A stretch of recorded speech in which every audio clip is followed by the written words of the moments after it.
আমি পেঁপে ভাজি করব আর পেঁপেটা ছোটো ছোটো কেটে ধুয়ে নিয়েছি। এখন সিদ্ধ করে লবণ দিয়ে সিদ্ধ করে নেব।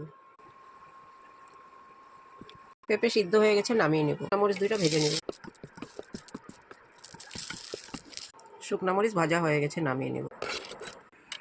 তেল গরম হয়ে গেছে, কালো জিরে, পেঁপে দিয়ে দেব, আন্দাজ করে লবণ, হলদি, অল্প চিনি,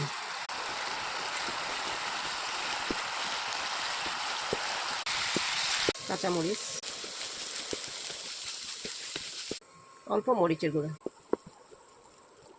ধনিয়া পাতা দিয়ে দেব।